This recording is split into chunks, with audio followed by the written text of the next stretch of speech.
America ਦੇ ਵੱਲੋਂ ਭਾਰਤ ਨੂੰ ਧਮਕਾਇਆ ਜਾ ਰਿਹਾ ਹੈ ਕਿ ਭਾਰਤ ਰਸ਼ੀਆ ਦੇ ਨਾਲ ਵਪਾਰ ਕਰਦਾ ਹੈ, ਕੱਚਾ ਤੇਲ ਖਰੀਦਦਾ ਹੈ ਤੇ ਉਸ ਨੂੰ ਖਰੀਦ ਕੇ ਅੰਤਰਰਾਸ਼ਟਰੀ ਮਾਰਕੀਟ 'ਚ ਮਹਿੰਗੇ ਭਾਅ 'ਚ ਵੇਚ ਕੇ ਇੱਕ ਮੋਟਾ ਮੁਨਾਫਾ ਕਮਾ ਰਿਹਾ ਹੈ ਤੇ ਅਸੀਂ ਭਾਰਤ ਤੇ ਪੈਨਲਟੀ ਲਗਾਵਾਂਗੇ। ਟਰੰਪ ਦੀ ਟੈਰਿਫ ਧਮਕੀ ਤੇ ਵਿਦੇਸ਼ ਮੰਤਰਾਲੇ ਨੇ ਹੁਣ ਜਵਾਬ ਦਿੱਤਾ ਹੈ। ਰਸ਼ੀਆ ਤੋਂ ਤੇਲ ਖਰੀਦਣ ਤੇ यूएस पाबंदियां ते भारत ने पलटवार किया है।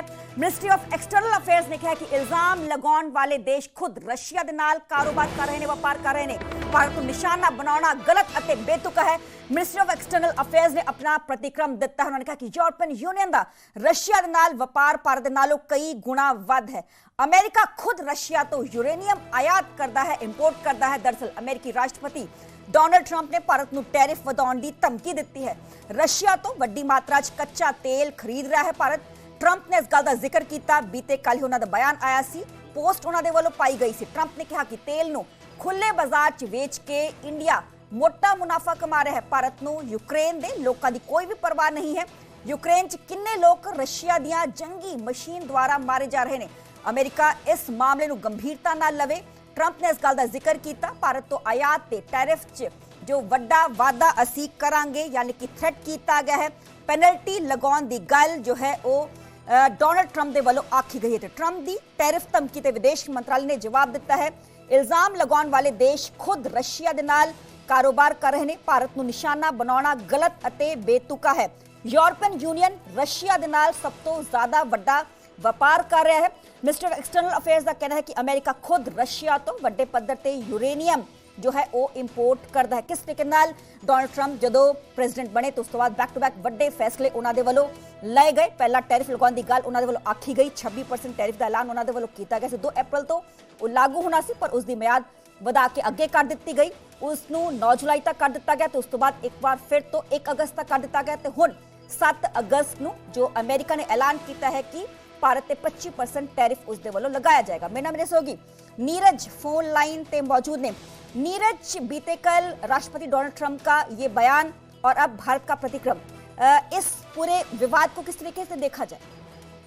सर, अब जो देखिए पहली बड़ी प्रतिक्रिया और सख्त प्रतिक्रिया है भारत की तरफ से, और भारत ने तमाम दोनों पक्षों को यानी अमेरिका और यूरोप को आईना दिखाते हुए खुद ये कहा है कि ये निशाना बनाना अनुचित और तर्कहीन है। बार बार ट्रंप जो है भारत को टैरिफ की धमकी दे रहे और उस पर ये भारत का बयान है। देखिए, भारत की तरफ से बार बार कहा गया है कि भारत जो है अपनी आवश्यकताओं की पूर्ति के लिए ये सब करता है, और भारत ने ये भी साफ कर दिया कि भारत आने वाले वक्त में जो भी करेगा अपने राष्ट्रीय हित और आर्थिक सुरक्षा की रक्षा के लिए सभी आवश्यक कदम उठाएगा। यानी अमेरिका या ट्रंप जो भी बोलते रहे, भारत अपने हिसाब से अपना कदम उठाते रहेगा। अमेरिका को नसीहत और आईना दिखाते हुए भारत ने यह कहा है कि अपने परमाणु उद्योग के लिए रूस से यूरेनियम, हेक्साफ्लोराइड, अपने हेवी इंडस्ट्री के लिए पैलेडियम, इसके अलावा उर्वरक और रसायनों का आयात अमेरिका खुद करता है, और रूस और यूरोप के बीच भी लगातार विभिन्न अलग अलग क्षेत्रों में चलता है। तो ऐसे में भारत की तरफ से आईना दिखाया गया है और उम्मीद है कि आने वाले वक्त में ट्रंप और अमेरिका को समझ आएगा कि भारत अब जो कह रहा है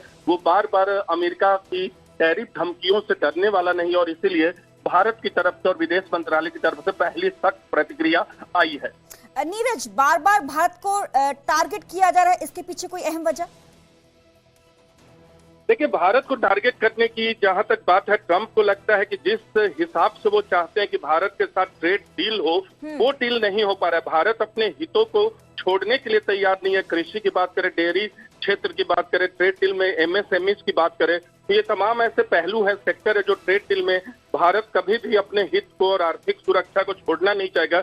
और मुझे लगता है यही बात है कि ट्रंप बार बार भारत पे निशाना साध रहे हैं। न सिर्फ भारत पे निशाना साधते, कई बार वो पाकिस्तान की तरफ अपना झुकाव दिखाते ताकि भारत को एक संदेश जाए, लेकिन भारत इन तमाम धमकियों से डरने वाला नहीं है, ये साफ कर दिया गया। जी चलिए, बहुत बहुत शुक्रिया नीरज, हमें पूरी जानकारी देने लिए। ट्रंप की टैरिफ धमकी ते विदेश मंत्रालय ने, मिनिस्टर ऑफ एक्सटर्नल अफेयर्स ने एक वड्डा बयान दिता है कि भारत को निशाना बनाना गलत अते बेतुका है, क्योंकि वार वार डोनाल्ड ट्रंप दे वालों इंडिया नूं टारगेट किया जा रहा है। वड्डे बयान दिते जा रहे हैं। टैरिफ लगाउण दी गल उन्हां दे वालों आखी गई। उन्होंने साफ तौर पर कहा कि जिस तरह भारत अमेरिका से टैरिफ लगाउंदा है, एज इट इज ही रेसिप्रोकल टैरिफ जो है वो भारत से भी लगाया जाएगा। उन्होंने इस गल का जिक्र किया कि रशिया दे नाल भारत वड्डे पद्धर ते कारोबार करता है।